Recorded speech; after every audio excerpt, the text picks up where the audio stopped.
Mahigpit na hinawakan ng aking ina ang aking kamay habang inaakay ako papasok sa isang saradong silid. Maging isang mabuting lingkod ka sa alagad ng Diyos, aking anak, sabi niya bago isara ang pinto. Natutunan ko sa murang edad na ang kabayaran para sa mga biyaya ng aming pamilya ay ang aking katawan at aking pananahimik. Iyon ang simula ng aking tunay na kwento. Isang katotohanang hindi kayang ilibing ng katahimikan magpakailanman. Isang pasanin na dinala ko sa loop ng 7 dekada. Kung nakikinig ka mula sa kahit saang panig ng mundo, sana'y mag-iwan ka ng komento at mag-subscribe dahil may mga katotohanang kailangang may kalat, kahit pa yumanik ito sa iyong mapaniniwala. May mga kwento, gaano man kasakit, na dapat isalaysay. Ako si Luz V. Minda-Reyes. Ako ay 73 taong gulang na, at naninirahan dito sa tahimik na bayan ng Tagaytay. Ipinanganak ako sa San Isidro, isang maliit na bayan sa pusong Bulacan. Ngunit dinala akong buhay sa mga lugar na ito maraming taon na ang nakalipas, at dito ko ginawa ang aking munting sulok ng kapayapaan. Ngayon, ang aking maaraw ay punong pinakadakilang biyayang may bibigay sa akin kang Diyos. Ang aking maapo. Mayroon akong 4 na kahangahangang apo. Si Lilia na 8 taong gulang, si Pedro na 6 na taon, si Clara na 4 na taon, at ang bunso, si Gabriel na 2 taong gulang pa lamang. Sila ang liwanag ng aking buhay, ang dahilan ng aking ngiti tuwing umaga.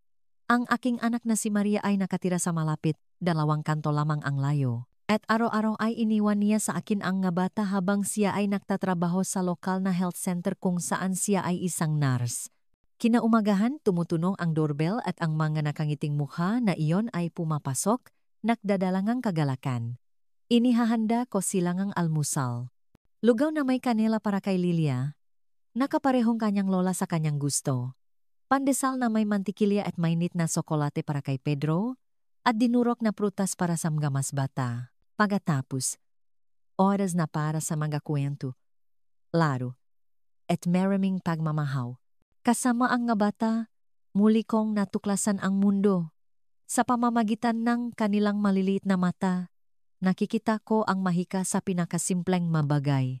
Isang langgam na may bitbit na dahon, isang paru-parong dumadapo sa isang bulaklak sa hardin, isang ibong gumagawa ng pugat. Tinuruan ko si Lilia kung paano gumawa ng mga manikang basahan, tulad ng itinuro sa akin ng aking lola. Gustong-gusto ni Pedro kapag nakukwento ako ng aking pagkabata sa Bulacan, maliban sa mga malulungkot na bahagi, siyempre.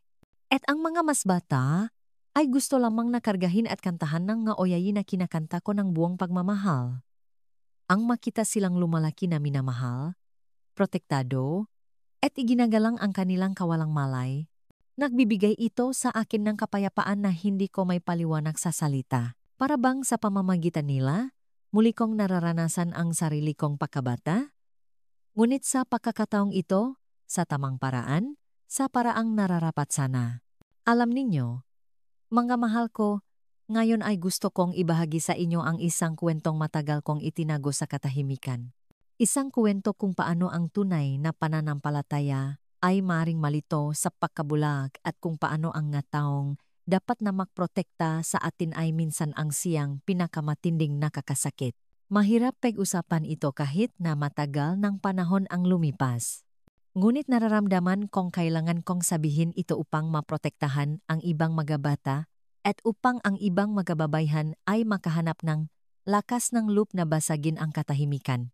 Nung bata ako sa San Isidro, ang simbahan ang sentro ng aming buhay, sabi ng aking ina, may espesyal na plano ang Diyos para sa bawat isa sa atin, ngunit hindi ko maisip kung anong uri nga plano ang nakalaan para sa akin. Naalala ko pa ang amoy ng kandila at ang takot na nararamdaman ko tuwing linggo kapag tumutunog ang kampana, tinatawag kami sa misa. Ito ay isang panahon ng matinding kalituhan at sakit.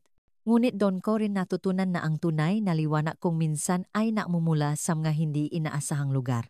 Ipinanganak ako nung 1932 sa isang simpleng bahay na gawa sa kahoy sa labas ng bayan na San Isidro. Ang aming bahay ay medyo malayo sa sentro na may maliit na bakuran kung saan ang aking ina, si Dolores Reyes, ay nagtanim ng kung ano-ano para makatulong sa pagkain ng pamilya. Ang aking ama, si Nestor Reyes, ay nagtatrabaho bilang isang karpintro, gumagawa nga muebles at nag-ayos ng anumang kailangan sa mga bahay sa kapitbahayan.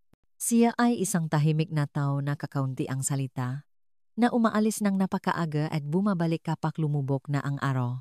Mayroon kaming simpleng buhay, ngunit hindi kailanman nakulang sa pagkain. 4 kaming makakapatid. Ako ang bunso sa pamilya, ay may kapatid na si Guillermo, ang panganay, na 8 taon ang tanda sa akin. Sumunod si Isabel, na 6 na taon ang tanda, at si Thomas, na 3 taon ang tanda sa akin.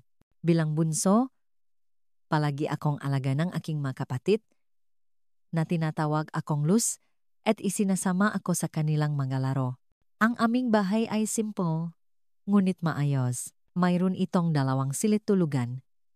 Isa kung saan natutulog ang aking nga magulang at isa pa kung saan kaming 4 na magkakapatid ay nagsisiksikan sa 2 kama. Ang kusina ay may kalandikahoy na nakasindi buong araw at iyon ang pinakamainit na lugar sa bahay.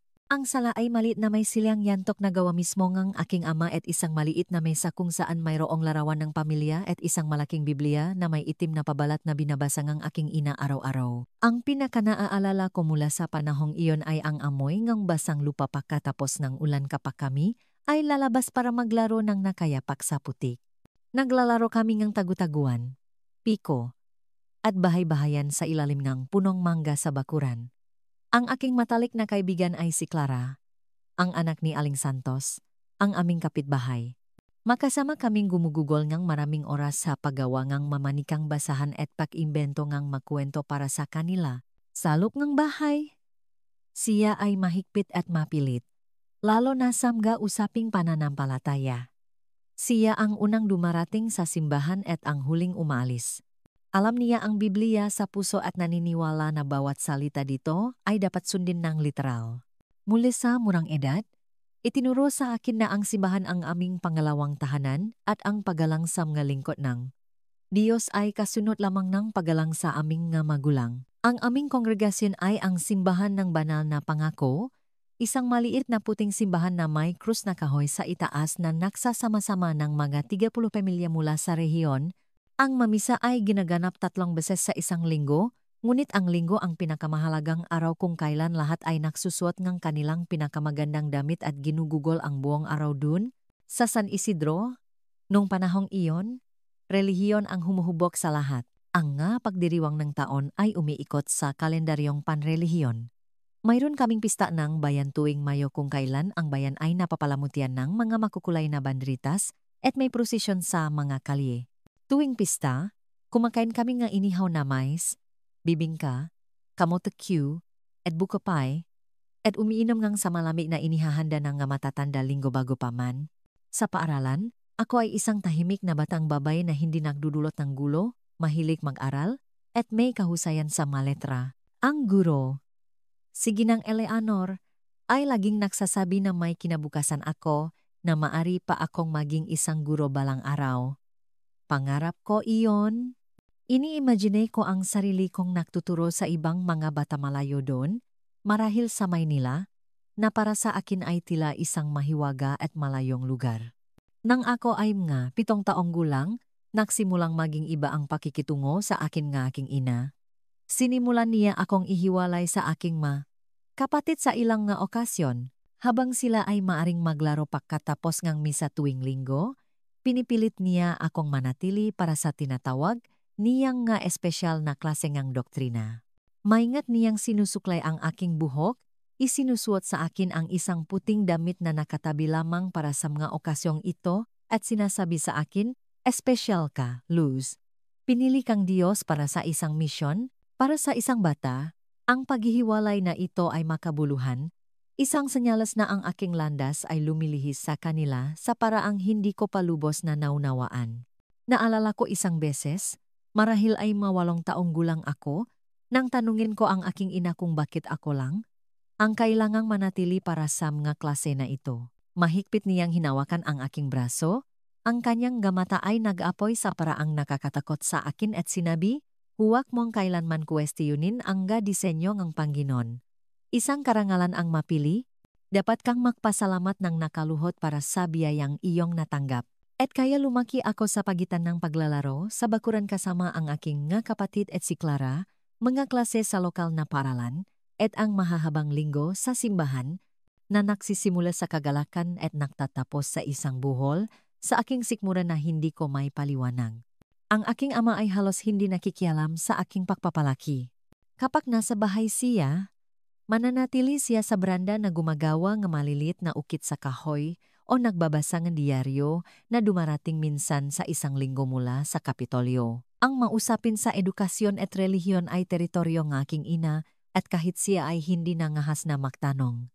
At ganun nga hanggang sa ako ay 12 taong gulang nang magsimulang magbago ang lahat. Ang aming maliit na simbahan ay tumanggap ng isang bagong gabay na espiritual mula sa isang mas malaking lungsod.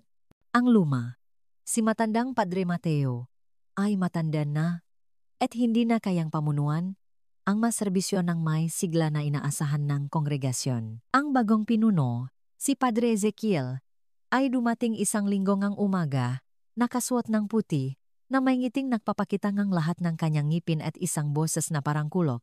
Ang buong simbahan ay natahimik nang siya ay nagsimulang mangaral. At nakita ko ang aking ina na umiyak sa sobrang damdamin sa unang pagkakataon.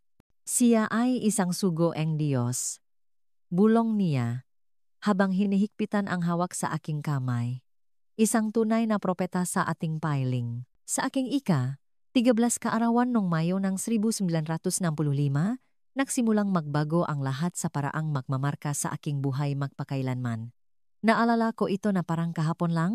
Gumawa si inay nga coconut cream pie, ang paborito ko, at nakimbita ngang ilang tao mula sa simbahan para sa isang simpleng pakdiriwang pagkatapos ng misa ngang linggo.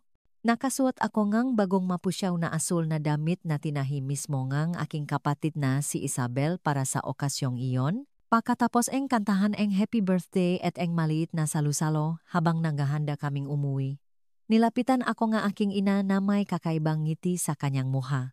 Gustong makipag-usap sa iyong ating gabay na si Padre Ezekiel Luz, isang espesyal na karangalan sa iyong karavan. Naramdaman kong may kaba na gumapang sa aking likuran. Ang ma-espesyal na klase kay matandang Padre Mateo ay mausapan lamang tungkol sa Biblia, kung saan siya, na matanda na at malabo na ang paningin, ay hihilingin sa akin na basahin ng malakas ang nga talata at pagkatapos ay ipaliwanag ang nga kahulugan nito, ngunit iba ang bagong gabay. Mula nang dumating siya nung nakaraang taon, binago niya ang aming maliit na kongregasyon. Ang maserbisyo ngayon ay tumatagal ngang maraming oras na, may mga taong umiyak, sumisigaw, at kahit na nahihimatay kapag ipinapatong niya ang kanyang mga kamay sa kanila, sinasamba siya ng aking ina sa paraang hindi ko pa nakikita dati. Mayroon siyang kalop ngang propesiya, sabi niya. Nakikita niya ang hinaharap at nakaraan ngang gataw. Kaya niyang magpagaling ng nga sakit at magpalayas ng nga demonyo. Nung linggo na iyon ng Mayo, inakay ako papunta sa likod na silid ng simbahan. Ito ay isang maliit na silid na nagsisilbing opisina at aklatan para sa gabay na espiritual. Mayroon itong isang madilim na mesa na gawa sa kahoy, ilang upuan at mga estante na puno ng mga aklat sa relihiyon. Isang malaking krusipiho ang nakasabit sa dingding. At may malakas na amoy ngang insenso sa hangin. Iwanan mo kami, sabi niya sa aking ina gamit ang boses na tila nakmumula sa kailaliman ngang lupa.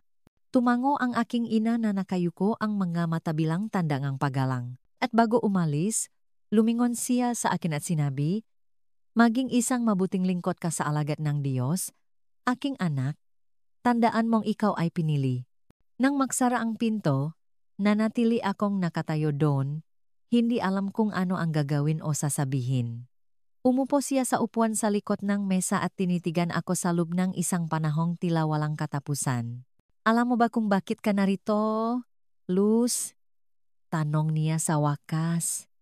"Upang matuto patungkol sa Biblia, Padre." Sagot ko. Bahagya siyang tumawa. "Hindi lang iyon. Narito ka dahil ang iyong ina ay gumawa ang isang pangako. Nangako siya na kung pagagalingin ng Diyos ang iyong ama mula sa pulmonya 7 taon na ang nakalipas, iaalay niya ang kanyang bunsong anak na babae para sa paglilingkod sa Panginoon." Nalito ako. Hindi ko maalala na ganun kaluba ang sakit ng aking ama. Ngunit napakabata ko pa nun. Anong uri ng paglilingkod, Padre? Tumayo siya at umikot sa mesa. Lumapit sa akin. Napakalapit na naamoy ko ang amoy ng kanyang aftershave. Ang pinakasagradong paglilingkod na mayroon. Ang isa na tanging nga pinili lamang ang makakagawa. Ang nangyari sa silid na iyon noong araw na iyon at sa mga sumunod na linggo ay isang malabong alaala ng kalituhan at sakit sa aking isip bata na pinalaking sumunod at hindi kailanman magtanong sa mga autoridad ng relihiyon. Sinubukan kong ituring ito bilang isang uri ng solemne na ritual. Tinawag ito ng aking ina na isang biyaya. Tinawag ito nga ba'y na isang paglilingkod? Ngunit tinawag ito nga aking katawan na isang paglabak. Natutunan kong ihiwalay ang aking isip sa aking katawan na lumutang papunta sa isang sulok-ngang kisame at panurin ang batang babae na may mapusyaw na asul na damit sa ibaba. Sinasabi sa sarili ko na hindi ako iyon. Tinawag niya itong kabayaran ng biyaya. Ang iyong pananahimik, sabi niya, ay ang iyong pinakadakilang patunay ng pananampalataya. Alam ninyo, mga mahal ko, kapag ang isang bata ay nahaharap sa isang bagay na napakabigat para dalhin, ang isip niya ay hahanap ng paraan upang makatakas. Kung sasabihin mo sa kahit sino, susuwayin mo ang Diyos, at ang buong pamilya mo ay mapaparusahan. Tinanggap ko ito bilang isang uri ng ritual, isang kinakailangang sakripisyo upang matiyak ang nga biyaya ng Diyos para sa aking pamilya. Ang kabayaran ng biyaya, tulad ng tawag niya rito, ang iyong pananahimik ay ang iyong pinakadakilang patunay ng pananampalataya. Lagi niyang sinasabi sa dulo kapag ang aking mga mata ay puno ng luha at ang aking kaluluwa ay durok na durok. Kung sasabihin mo sa kahit sino, susuwain mo ang Diyos at ang buong pamilya mo ay mapaparusahan. At naniwala ako sa Kanya. Paano ako hindi maniniwala?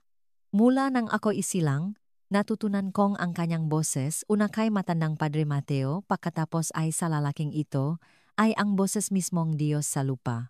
Hihintayin akong aking ina sa labas, laging may hitsurang pagmamalaki, na parabang natupad ko ang isang sagradong misyon.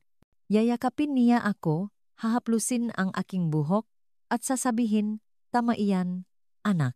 Ganyan tayo magpasalamat sa Diyos sa lahat ng biyayang ibinibigay niya sa atin. Sa bahay, nagsimulang magbago rin ang bagay. Sinimulan akong tratuhin ng aking ina ng naiba sa aking makapatid. Habang sila ay kailangang tumulong sa mga gawaing bahay, ako ay pinagbibigyan. Ginagawa na ni Luz ang pinakamahalagang gawain para sa pamilyang ito, sabi niya kapag nagrereklamo ang aking kapatid na si Isabel. Nakaroon akong sariling silit nang umalis si Guillermo sa bahay upang magtrabaho sa ibang lungsod, isang hindi may larawang pribilehiyo hanggang noon. Ngunit ang mga pribilehiyong ito ay hindi nakabawi sa kahungkagan na lumalaki sa loob ko. Nagsimula akong lumayo sa ibang mga bata sa aking edad. Hindi ko nakalaro si Clara na hindi maintindihan kung bakit ako nagbago ng husto. Sa paaralan, napansin ni Ginang Eleanor na mas tahimik ako, hindi na gaanong interesado sa pag-aral. Anong nangyayari, Luz? Tanong niya sa akin isang araw pagkatapos ng klase. Dati kang napakasipak na mag-aral at ngayon ay parang lagi kang tulala. Muntik ko nang sabihin sa kanya. Nagbukas pa ako ng bibig, ngunit umalingaw-ngaw sa aking isipan ang nasalitang ng gabay. Ang iyong pananahimik ay ang iyong pinakadakilang patunay ng pananampalataya. At isinara ko muli ang aking bibig, umiling, at sinabi na lang na pagod ako. Sa gabi nakahiga sa aking kama, umiyak ako ng mahina upang walang makarinig. Nagdasal ako, humihingi sa Diyos, na ipaliwanag kung bakit ito nangyayari, kung bakit ako napili para sa ganoong uri ng paglilingkod. Minsan nananaginip akong tumatagbo sa isang malawak na bukirin, malayo sa simbahan, malayo sa silid na iyon, malayo sa lalaking giyon. Ngunit lagi akong nagigising sa parehong kama, sa parehong bahay, na may parehong kapalaran na naghihintay sa akin tuwing linggo. Isang hapon nung halos 14 na ako, tinutulungan ko ang aking ina na manghanda ng hapunan. Sa pag-ipon ng lakas ng loob, tinanong ko siya, Inay, bakit ako lang ang kailangang manatili pagkatapos ng misa? Bakit hindi kailanman kailangang pumunta si Isabel sa mga espesyal na klase? Binitiwan niya ang kutsilyong ginagamit. Niya sa pagiwangang nga gulay at hinarap akong may matigas na tingin na kinatatakutan ko. Dahil espesyal ka, Luz. Ikaw ang pinili. Isang karangalan na hindi lahat ay karapat-dapat. Pero ayaw kong maging espesyal, inay. Ayaw ko hindi ko natapos ang pangungusap. Ang sampal ay dumating ng mabilis at malakas, na nakiwan ng hapdi sa aking pisngi. Ang sampal na iyon ay hindi lang humapdi sa aking pisngi. Nga mahal ko, pinatay nito ang huling ningas ng pag-asa na poprotektahan akong aking ina. Sa sandaling iyon, alam kong lubos akong nag-isa. Wala na ang aking ina at sa kanyang lugar ay isang tapat na lingkot na lamang ng lalaking iyon. Huwag mo nang sasabihin iyan ulit. Sa tingin mo ba masaya akong isuko ka? Sa tingin mo ba madali ito para sa isang ina? Ngunit kailangan. Ito ang kabayaran natin para sa mga biyayang natatanggap natin. Patay na sana ang iyong ama kung hindi dahil sa sakripisyong ito. Hindi makakaroon ng pakain ang iyong nga kapatid. Ang ating bahay ay natangay na sana ngang bahanong nakaraang taon. Gusto mo bang dalhin ang kasalanan para sa lahat namga kasama ang palat na ito? Ibinaba ko ang aking ulo, ang maluha ay tahimik na dumadaloy. Hindi po, inay. Kung gayon, magpasalamat ka na ikaw ang napili. Maraming nga babay ang magnanais na mapunta sa iyong kalagayan. Ang nga salitang iyon ay nagdulot sa akin ng mas malaking takot. Mayroon bang ibang nga babay na dumaranas ng parehong bagay sa ibang nga kongregasyon? Normal ba talaga ito? Tulad ng ipinapalabas ng aking ina at ng gabay, sinimulan kong pagmasdan ang ibang mga babay na kaedad ko sa simbahan. Ang ilan ay tumitingin sa akin nang may inggit kapag tinatawag akong manatili pagkatapos ng serbisyo. Ang iba ay umiwas ng tingin na para bang may alam silang hindi nila masabi. Napansin ko na ang anak ni Geng Thompson na si Caroline, na isang taon na mas bata sa akin, ay nagsisimula na ring makatanggap ng espesyal na atensyon mula sa gabay. Tinatawag niya itong tumulong sa pag-ayos ng mahimnaryo na manatili pagkatapos niyang serbisyo para sa maklaseng ngang doktrina. Ang parehong walang laman na tingin na nakikita ko sa salamin tuwing umaga ay nagsisimula ng lumitaw sa kanyang nga mata. Isang linggo, habang paalis ako sa likod na silid, nakita ko si Caroline na naghihintay ngang kanyang pagkakatawan. Naktama ang aming mga mata sa isang iglap, at sa sandaling iyon, nang walang salita, alam naming pareho kaming nagbabahagi ngang parehong triibleng sikreto. Gusto kong may sabihin, nabigyan siyang babala. Nailigtas siya, ngunit hindi lumalabas ang masalita. Ang takot ay mas malakas kaysa sa anumang pagnanasang magprotekta. Sa araw ding iyon, may nagbago sa loob ko. Hindi ito isang malaking revelasyon o isang sandaling ang biglaang katapangan. Ito ay isang maliit na butong ang pagdududa na nagsimulang tumubo. Paano kung hindi ito kaloban ng Diyos? Paano kung ginagamit ngang gabay ang pangalan ng Panginoon sa walang kabuluhan? Paano kung nakakamali ang aking ina? Nabubulagan ngang isang baluktot na debosyon? Ang matanong na ito ay nagsimulang sakupin ang aking isipan araw at gabi. Sinimulan kong bigyang pansin ang masermon. Naghahanap nga kontradiksyon. Nagsimula akong magbasang Biblia ng palihim, hindi lang ang matalata na pinipili niya, kundi ang buong aklat, sinusubukang unawain ito para sa aking sarili. At habang mas marami akong binabasa, mas lalong lumalaki ang butongang pagdududa na iyon. Ngunit matagal pa bago ako makahanap ngang lakas ngang loop na magtanong ng hayagan o humingi ng tulong. Ang takot ay napakalaki pa rin. Ang kontrol na hawak niya at ng aking ina sa akin ay halos ganap. At kaya nagpatuloy ako. Linggo-linggo, pumapasok sa silid na iyon, iniwan ang isang piraso ng aking kaluluwa doon sa bawat paglabas ko. Ang tanging bagay na nagpapanatili sa akin ay ang ideya na balang araw, kapag ako ay mas matanda na, maari kong iwanan ang bayang iyon, ang simbahang iyon, ang buhay na iyon. Nangarap akong Maynila, ng pag-aral, ng pagiging isang guro, tulad ng iminungkahi ni Ginang Eleanor. Ang pangarap na iyon, gaano man kalayo, ang tanging liwanag sa dulo ng walang katapusang lagusan ng linggo. Lumipas ang mga taon, at ang tripleng ritual na iyon ay patuloy na naging bahagi ng aking buhay na parabang ito ay isang normal na bagay. Ako ay 15 taong gulang na nang mapansin kong tila umuunlad ang aming pamilya sa paraang hindi nararanasan ng iba. Nakatanggap ang aking ama ng alok na magbukas ng sarili niyang maliit na karpinterya. Ang aking kapatid na si Guillermo ay bumalik mula sa kanyang pag-alis na may sapat na pera upang bumili ng isang piraso ng lupa. Si Isabel ay nakaroon ngang magandang kasal sa anak ngang may-ari ngang tindahan, isang masipag at iginagalang na binata sa komunidad. Tingnan mo, Luz, ito ang mabiyaya na hatid na iyong sakripisyo sa atin. Sabi nga aking ina, na parabang dapat itong magbigay aliw sa akin. At sa isang paraan, gumana ito kung kahit papaano ay nakdulot ng kabutihan sa mga taong mahal ko ang aking pakdurusa, marahil ay sulit ito, ganun ko sinubukan kumbinsihin ang aking sarili na dalhin ang pasanin. Ngunit habang lumilipas ang panahon, ang gabay ay naging mas mapilit, mas mapakontrol. Ang nga linggo pagkatapos ang serbisyo ay hindi na sapat. Ngayon, ipinapatawag niya ako sa mga di inaasahang araw. Sinasabing nakatanggap siya ng banal na gabay para sa mga espesyal na sesyon kang panalangin. Ang aking ina ay laging sumusunod ng walang tanong. Dinadala ako sa simbahan anumang oras ng araw o gabi. Kahit nasa oras ng hapunan, kahit na hating gabi na, nagsimulang magtaka ang aking ama sa mga pag-alis na ito. Ngunit tuwing nagtatanong siya, sumasagot ang aking ina, mga bagay-bagay sa simbahan, Nestor, hindi mo may intindihan. Ngunit nagsisimula na siyang magtanong. Nakita ko ito sa paraan ng kanyang mga mata na tumititi sa akin pagkatapos kong bumalik mula sa mga espesyal na sesyon na iyon.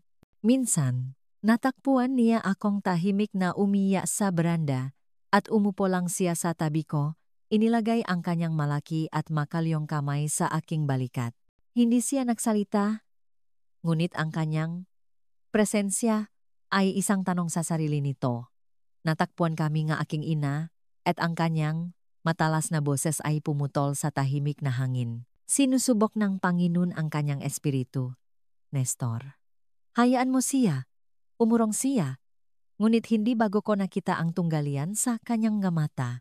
Siya ay isang tahimik na tao. Oh, nahuli sa pagitan ng panatisismo ng kanyang asawa at isang katotohanang hindi niya magawang pangalanan. Ngunit hindi siya bulag. Isang gabi, habang pauwi kami sa ilalim ngang mabituing kalangitan na tipikal sa mga kapatagan, nakipon ako ngang lakas ngang loop at sinabi, "Inay, hindi ko na kaya. Pakiusap, huwag mo na akong pabalikin doon."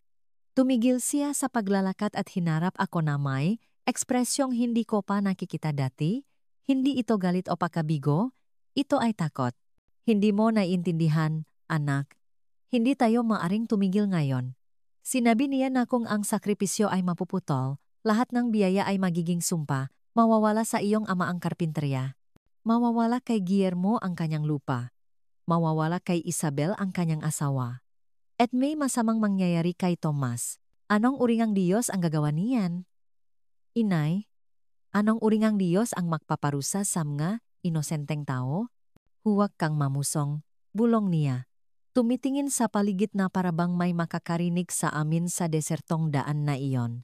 Hindi ang Diyos ang nagpaparusa. Ang mga demonyo na laging nag-abang, naghihintay ngang lamat sa ating pananampalataya upang umatake.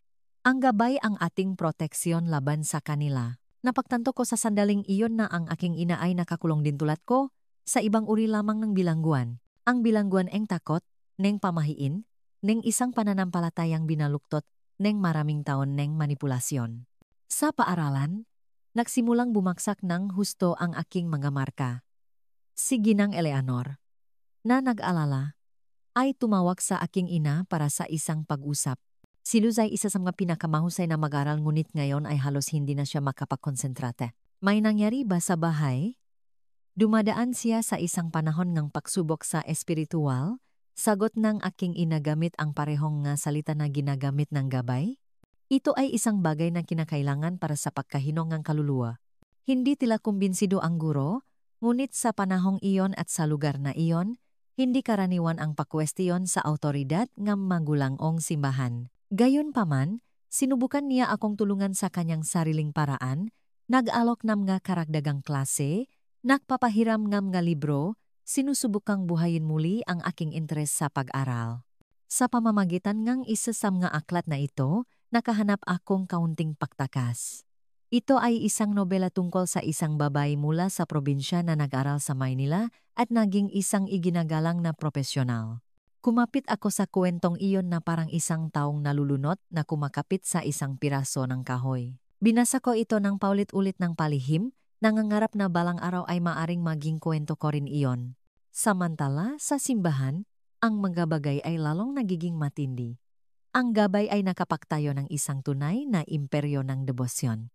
Tinatrato siya nga tao na parang isang diyos-diyosan, naniniwalang kaya niyang hulaan ang hinaharap, magpagaling ng nga sakit, at itaboy ang nga sumpa. Ang kanyang impluensya ay lumampas sa San Isidro na umabot sa mga kalapit na komunidad dahil sa lumalagong katanyagan na ito.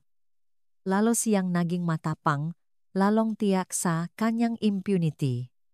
Dumami ang bilang ng nga pinili. Bukod sa akin at kay Caroline, hindi bababa sa 3 iba pang mga babae ang napasama para sa espesyal na paglilingkod. Minsan, nakikita kami sa mga sulok ng simbahan, nakpapalitan ng mga tingin na nagsasabi nga higit pa sa mga salita. Isang tahimik na samahan ng masugatang kaluluwa, na pinakisa ngang isang teribleng sikreto na walang sinuman sa amin ang nangahas na ibahagi. Isa sa mga babaeng ito, si Chaitlin, anak ng mga magsasaka mula sa kalapit na komunidad, ay hindi nakayanan ang presyon. Isang araw, bigla na lang siyang nawala. Sabi-sabi, tumakas siya papuntang Maynila, ngunit ang ngabulong-bulungan ay nagpapahiwating ng isang bagay na mas madilim. Kinuwestiyon niya ang autoridad ng gabay. Narinig kong komento ng aking ina sa isa pang deboto. Pinarusahan siya ng Diyos sa kanyang paksuway. Nakdulot iyon ng kilabot sa akin. Iyon ba ang magiging kapalaran ng sinuman sa amin na mga has na magrebelde? Mawala ng walang bakas? Maging isang halimbawa? Isang alamat upang takutin ang iba? Kinain akong takot, ngunit sa kabalintunaan, nagsimula rin itong magbigay daan sa isang mapurol na galit, isang indignasyon na lumalaki sa bawat linggo, sa bawat sesyon sa likod na silit na iyon. Nagsimula akong mag-isip ng pagtakas, ng pagbubunyag, ng anumang uri ng hustisya. Ngunit kanino ako makikipag-usap? Sino ang maniniwala sa salita ng isang tinedier laban sa isang lalaking iginagalang ng buong komunidad? Isang gabi, dahil hindi ko na kayang itago ang lahat sa loob ko, nagsulat akong isang liham. Hindi ko nilagyan ng pangalan o address. Ito ay isang paglalabas lamang, isang tahimik na sigaw sa papel. Ikinuwento ko ang lahat mula sa simula, mula sa maunang espesyal na klase hanggang sa ritual na sumunod.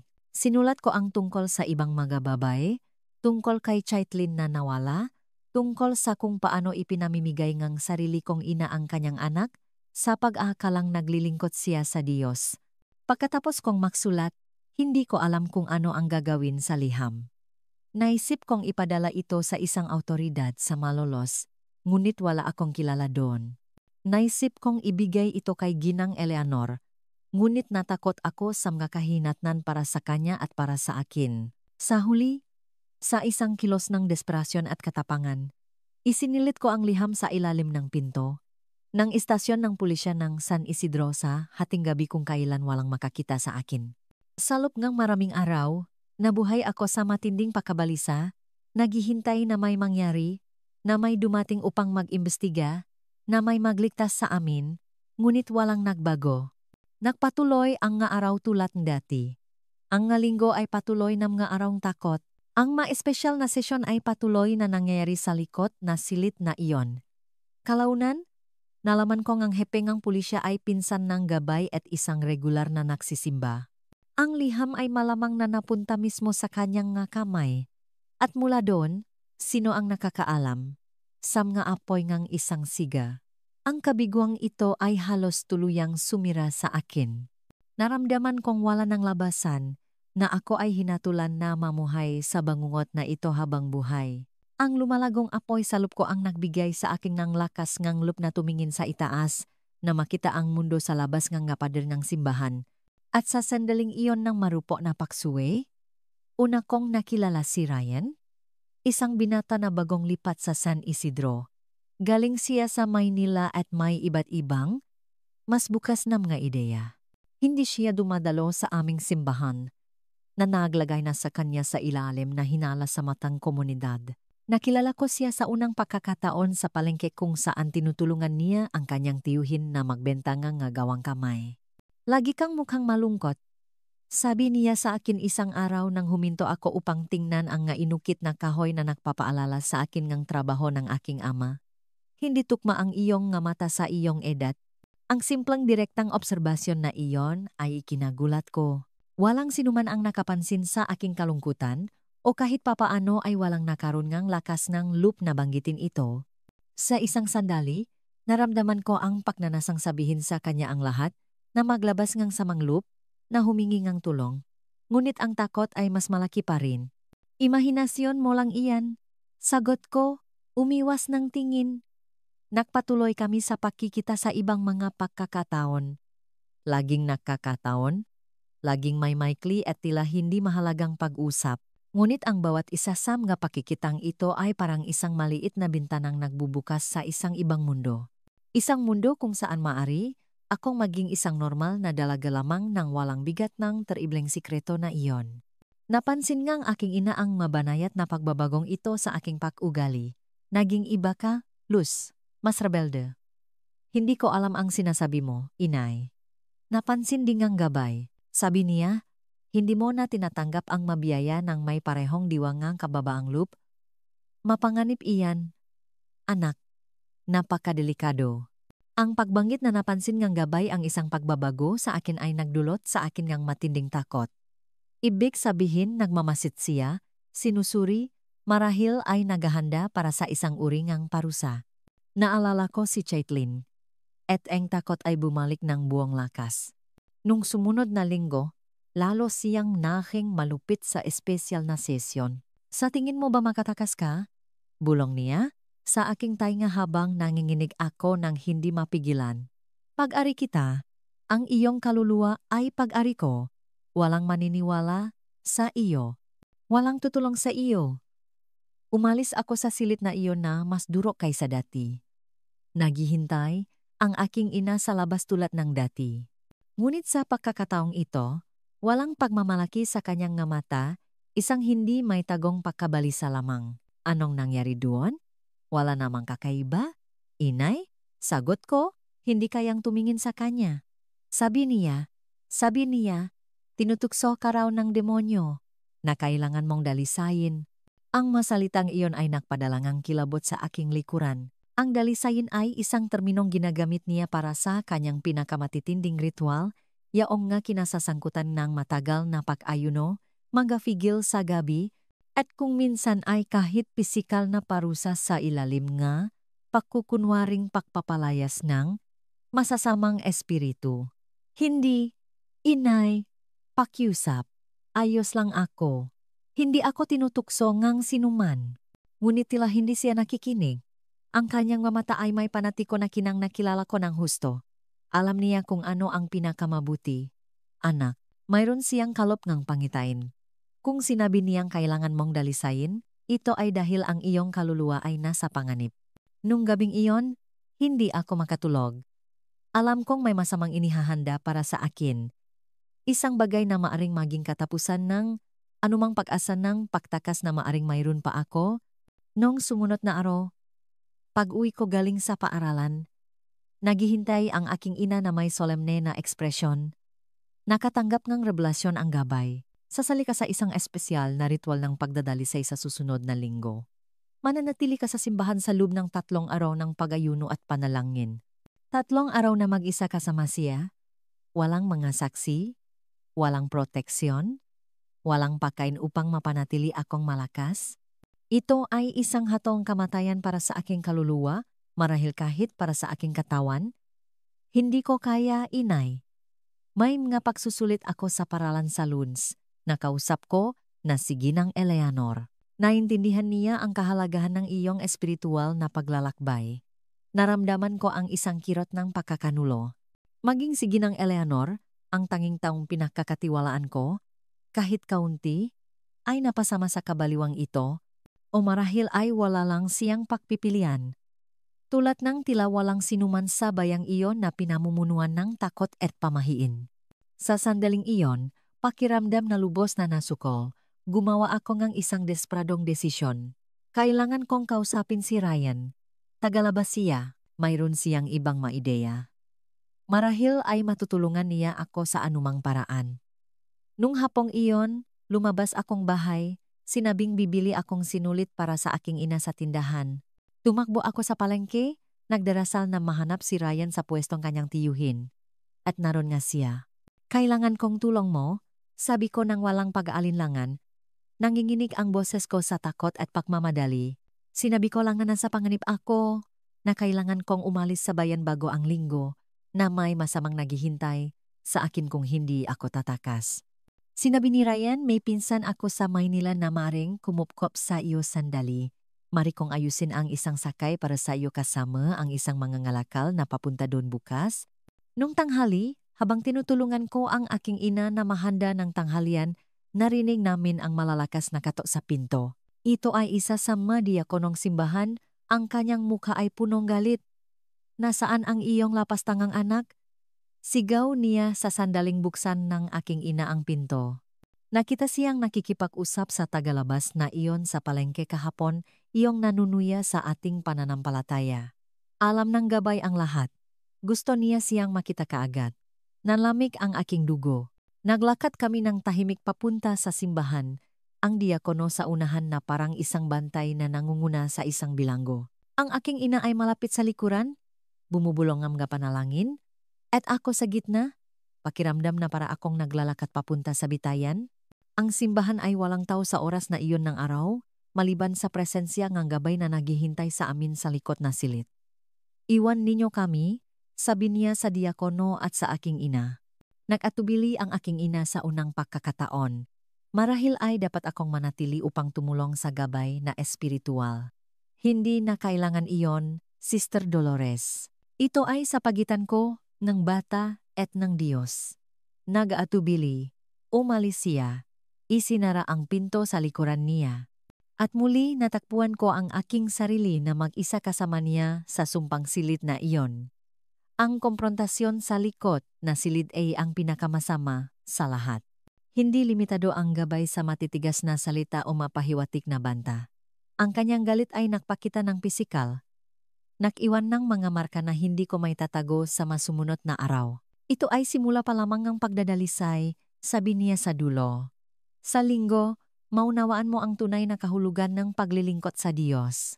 Noong gabing iyon, nakahiga sa kama, pakiramdam ang isang sakit na higit pa sa pisikal, gumawa akong desisyon. Paano man, anuman ang halaga, kailangan kong makatakas bago ang linggo.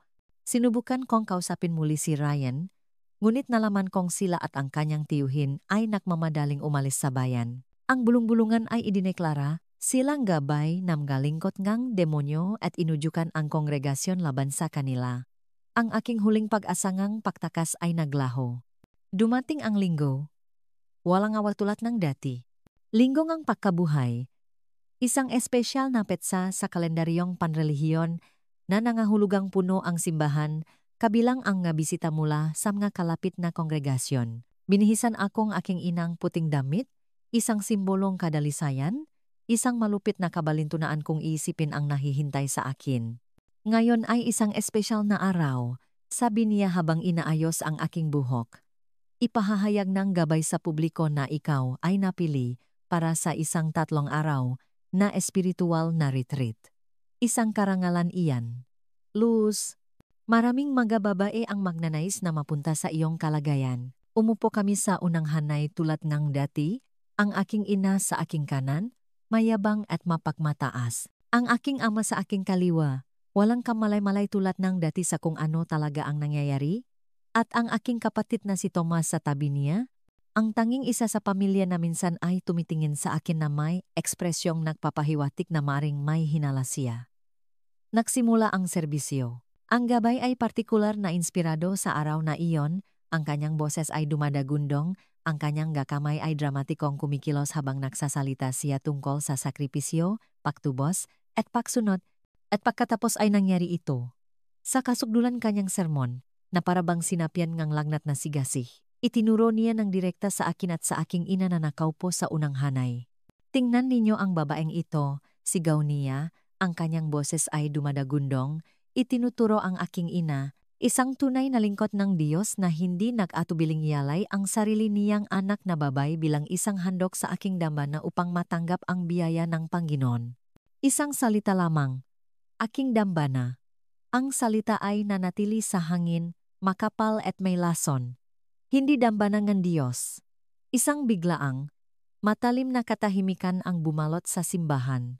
Ito ay isang pagkakamali, isang lamat sa perpektong harapan. Nakita ko ang ilang tao na nagpalitan ng hindi mapakaling tingin. Maging ang pinakamasigasig na tagasunod ay tila natigilan. Napansin ko ang isang lalaki sa ikatlong hanay na hindi ko pa nakikita dati, marahil isang bisita mula sa ibang kongregasyon. Habang ang iba ay nakapikit sa taimtim na panalangin, ang kanya ay bukas, mapakmasid.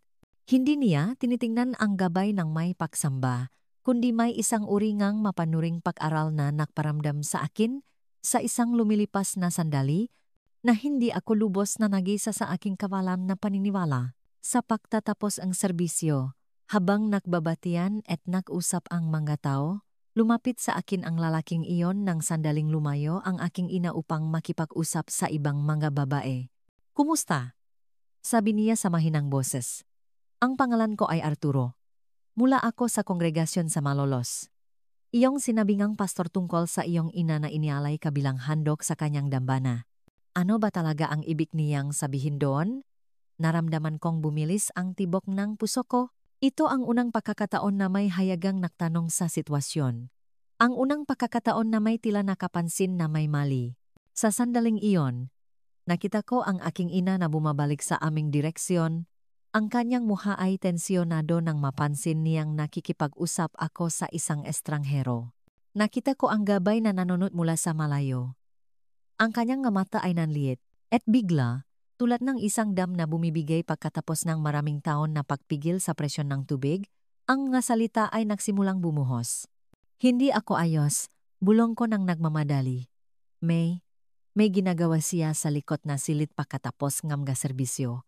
Alam ng aking ina.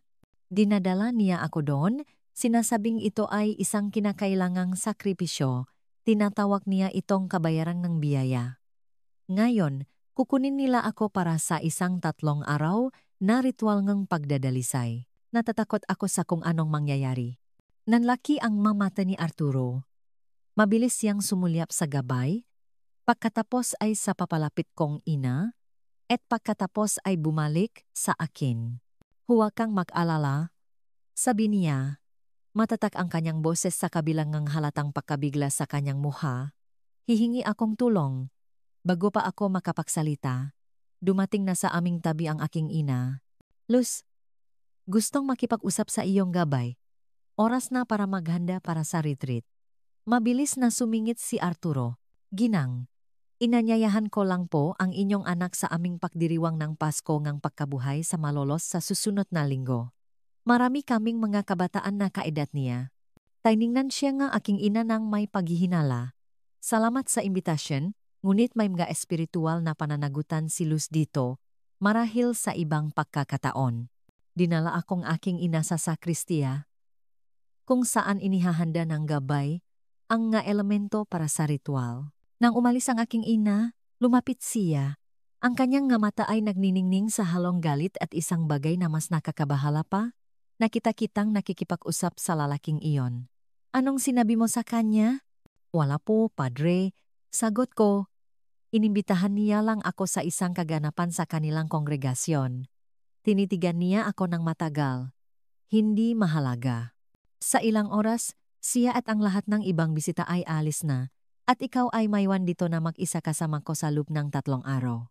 May malalaking plano ako para sa iyong pagdadalisay, Luz. Kapag tapos na tayo, magiging sobrang duro ka na hindi mo na kailanman isipin na sumuway o magtanong muli." Noong bandang 3:00 ng hapon, habang nagsisimulang humina ang sikat ng araw, nag-anunsyo ang gabay. "Mga kapatid, nais kong ibahagi sa inyo ang isang espesyal na biyaya. Ang batang si Luz ay napili para sa isang 3 araw na espiritual na retreat. Magsisimula ang retreat sa paglubok ng araw. Hinihiling ko sa lahat na umalis na upang may handa natin ang angkop na espiritual na kapaligiran. Habang nag-impake akong maliit na balutan na parang isang bilanggo na naghahanda para sa bitay, narinig ko ang matataas na boses mula sa sala. Ang aking ama ay bihirang magtaas ng boses. Hindi makatuwiran. Dolores. 3 araw na mag-isa kasama ang lalaking iyon. Anong espiritual na retreat ito? Bakit si Luz lang? Hindi mo naiintindihan. Nestor, ito ay isang karangalan, isang biyaya, at iyong sinabi niya kanina sa sermon tungkol sa pag-alay mo sa ating anak sa kanyang dambana. Hindi maganda ang pakinggan, Dolores. Hindi iyan ang sinabi niya, at alam mo iyan, may maling nangyayari sa simbahang iyan. At hindi ko papayagan ang aking anak na manatili doon na mag-isa sa loob ng 3 araw. Kung pipigilan mo si Luz sa pagtupad ng kanyang tadhana, magdadala kang kasawian sa pamilyang ito. Lahat ng ating nakamit ay dahil sa kanyang sakripisyo. Anong sakripisyo? Ang pangako, Nestor, ang pangakong ginawa ko noong mamamatay ka na sa pulmonya. Inialay ko ang ating bunsong anak kapalit ng iyong buhay, isang mabigat na katahimikan ang sumunod. Nang muling magsalita ang aking ama, mababa ang kanyang boses, kontrolado, ngunit puno ang pigil na galit. Sinasabi mo ba sa akin na sa loob ng maraming taon ay hinayaan mo ang ating anak na maging ano, Dolores? Anong nangyayari sa mga espesyal na klase na iyan?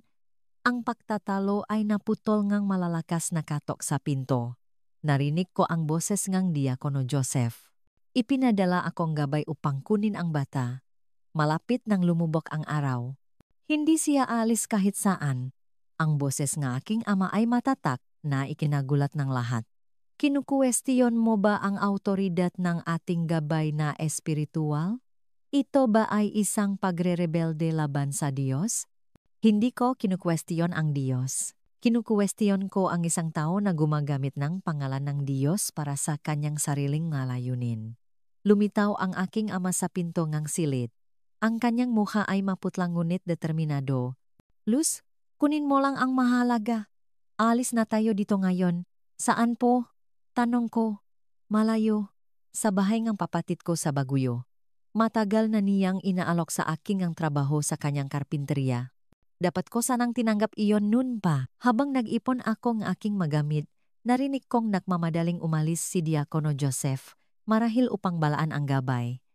Mabilis kaming lumabas sa likod ng bahay.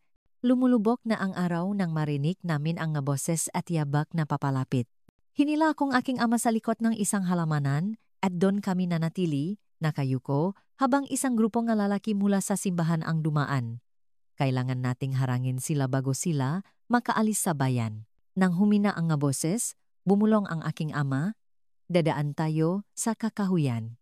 Pagkatapos ng mahabang paglalakad, narinig namin ang tunog ng makina na papalapit. Pinutol ng mga ilaw ang kadiliman at nagsimulang tumawag ang maboses ng mga lalaki. Nestor! Luz! Alam naming nandiyan kayo. Nananatili kaming hindi gumagalaw habang ang sinang ng flashlight ay nagwawalis sa mga halamanan sa paligid namin. Sa sandaling iyon, narinig namin ang isa pang tunog ng makina, iba sa mga nauna, at mas malalakas na ilaw ang nagliwanag sa kalapit na kalsada. May mga bagong boses na hindi pamilyar ang tumunok sa gabi. Pulisya ng probinsya. Sinong nandiyan? Isang bulungan ng kalituhan ang kumalat sa mga kalalakihan ng simbahan. Pulisya? Anong ginagawa ninyo rito? Nakatanggap kami ng seryosong impormasyon tungkol sa nangyayari sa simbahan ng banal na pangako. Nakilala ko ang boses ni Arturo, ang lalaking nakausap ko pagkatapos ng serbisyo. Sila iyon, Kapitan. Siguradong hinahanap ng mga taga-simbahan ang dalaga at ang kanyang ama. Hinila ako ang aking ama. Ito na ang pagkakataon natin. Halika na. Tumakbo kami patungo sa mailaw na mga sasakyan ng pulis. Isang matangkat na lalaki na naka-uniforme ang lumapit sa amin. Ako si Kapitan Evans ng pulisya ng probinsya. Ligtas na kayo ngayon. Noon lamang, sa pakarinig ng mga salitang iyon, napagtanto kong tapos na talaga ang bangungot. Ang pagbabalik sa San Isidro ay napakaiba sa aming despradong pagtakas. Ngayon ay protektado na kami ng sasakyan ng pulis. Kasama si Kapitan Evans sa unahan at si Arturo sa aming tabi. Nang marinig ko ang sinabi ng gabay sa sermon, naisip kong kakaiba, paliwanag ni Arturo.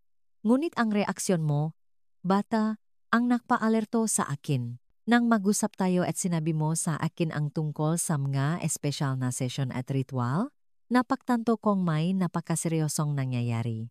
Ipinaliwanag ni Arturo na pabalik sa Malolos, direkta siyang nakipausap kay Kapitan Evans na kanyang bayaw. Pagdating namin sa San Isidro, halos hating gabi na. Dinala kami sa istasyon ng pulisya kung saan kami nagbigay detalyadong pahayag. Ito ang unang pagkakataon na sinabi ko ang lahat mula sa simula ng walang takot. Si Kapitan Evans at isang babaeng pulis ang nakinig sa akin ng may atensyon at paggalang, nalaman kong hindi lang ako ang nagsalita. Si Caroline, anak ni Neng Thompson, ay dinala rin sa istasyon at ikinukwento ang kanyang istorya. At sa aking sorpresa, dalawang iba pang dalaga na hindi na nakatira sa San Isidro ay natakpuan at pumayag na magpatuto. Hinahanap din namin si Caitlin, sabing kapitan. Ang babaeng nawala. May dahilan kaming maniwala na maring buhay siya, nagtatago sa isang lugar. Nung sumunod na umaga, ang ina ko ay isa sa mga tumangging maniwala. Anong ginawa ninyo? Sigaw niya nang makita kaming aking ama. Sinira ninyo ang lahat. Hindi sila kasinungalingan, inay, sagot ko. Nakahanap ng lakas sa sarili na hindi ko alam na mayroon ako. Alam mong hindi. Ikaw ang nagdala sa akin sa kanya. Isinara mo ang pinto at umalis. Alam mo kung anong nangyayari doon. Umurong siya na parang nasampal. Kailangan, bulong niya. Ngunit ang kanyang boses ay wala ng parehong kumbiksyon.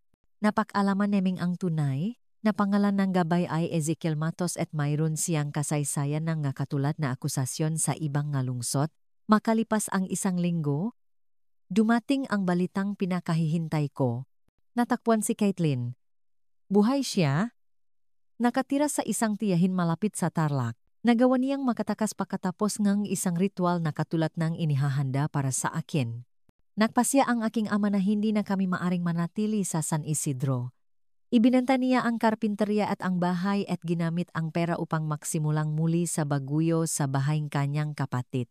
Ang aking ina, pagkatapos ng linggong pag-isa at pagtanggi, ay sumang-ayon na sumama sa amin. Sa Baguio, nagsimula ako ng bagong buhay. Nakilala ko ang aking pinsan na si Iris, na halos kaedad ko at mabilis kaming naging makaibigan. Higit sa lahat, nagawa kong ipagpatuloy ang aking pag-aral. Determinadong tuparin ang aking pangarap na maging isang guro. Hindi ito madali. May mga bangungot. May mga araw na tila hindi makayanan ang bigat ng maalaala.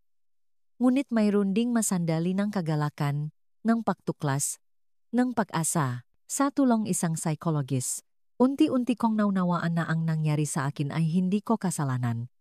Nakaligtas ka. Luz, sabi niya sa akin.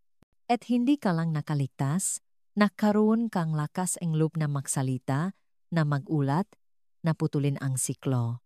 Alam mo ba kung gaano karaming buhay ang nailigtas mo sa paggawa niyan? Nung ako ay 18 taong gulang noong 1970, nakatanggap akong liham mula kay Arturo. Sinabi niya sa akin na si Ezekiel ay nasentensyahan ng maraming taon sa bilangguan at ang simbahan ng banal na pangako ay isinara. Ang iyong testimonya ay nagbago ng maraming buhay. Luz, sulat niya. Pagkatapos ang lahat ng nangyari, nagpasya akong mag-aral ng teolohiya. Ngayon, ako ang pastor ng isang maliit na simbahan sa Malolos kung saan sinusubukan naming isabuhay ang isang pananampalatayang nagpapalaya, hindi nakukulong. Ngayon, sa edad na 73, masasabi kong ang buhay, sa kabilang lahat, ay naging mapagbigay sa akin.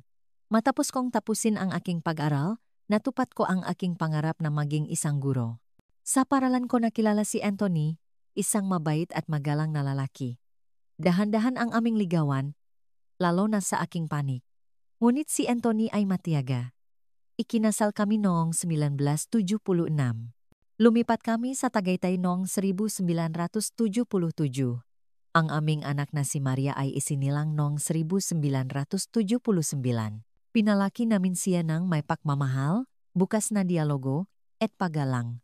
Nag-aral siya ng nursing at doon niya nakilala si Edward, isang doktor. At pagkatapos ay dumating ang mga apo. si Lilia, si Pedro, si Clara, at ang bunso, si Gabriel. Nagretiro na kami ni Anthony at ngayon, inaalagaan namin ang maapo habang nagtatrabaho sina Maria at Edward. Araw-araw, tinatanggap ko ang mga batang iyon sa aking tahanan at nararamdaman kong ginagawa ko ang pinakamahalagang bagay sa mundo. Kasama nila, muli kong nararanasan ang pagkabata na ninakaw sa akin, bawat mahigpit na yakap, bawat lola, mahal kita, ay gamot sa kaluluwa. Mga mahal ko na sumama sa akin hanggang dito, salamat sa pakikinig. Ang pagbabahagi nito ay hindi madali, ngunit naniniwala akong ang pananahimik ay nagpapahintulot sa mga sugat na ito na lumala sa dilim. Ang aking kwento ay hindi lamang tungkol sa sakit na idinulot sa akin, kundi kung paano ko piniling tumugon. Pinili kong gawing boses ang aking karanasan para sa hindi makapagsalita. Kung ikaw ay nasa isang sitwasyon ngang pang-aabuso, pakiusap, alamin mo ito, hindi ka nag-isa. Hindi mo ito kasalanan. At mayroong isang buhay nga, kapayapaan at dignidad na naghihintay sa iyo. Sa mga magulang at tagapag-alaga, lumikhang isang tahanan kung saan ang inyong mga anak ay ligtas na magsalita ngang kanilang katotohanan. Turuan sila na ang kanilang katawan ay sa kanila at walang sinuman, sa ilalim ng anumang autoridad, ang may karapatang labagin ito. Pakinggan sila, tunay na pakinggan. Kung naantik ka ng aking kwento, humihiling akong isang maliit na pabor. Pakiusap, ibahagi ito. Ang isang simpleng pagbabahagi ay maaring maging ang kamay na kailangan ng isang tao upang makahanap ng daan palabas sa dilim. At kung mari, iwanan ang salitang pag-asa sa mga komento sa ibaba bilang isang magandang paalala para sa ating lahat na kahit na matapos ang pinakamalakas na bagyo, ang langit ay maring maging asul muli. Salamat sa pagbabahagi ngang kaunting bahagi ngang inyong araw sa matandang lola na ito. Hanggang sa muli, mga mahal ko.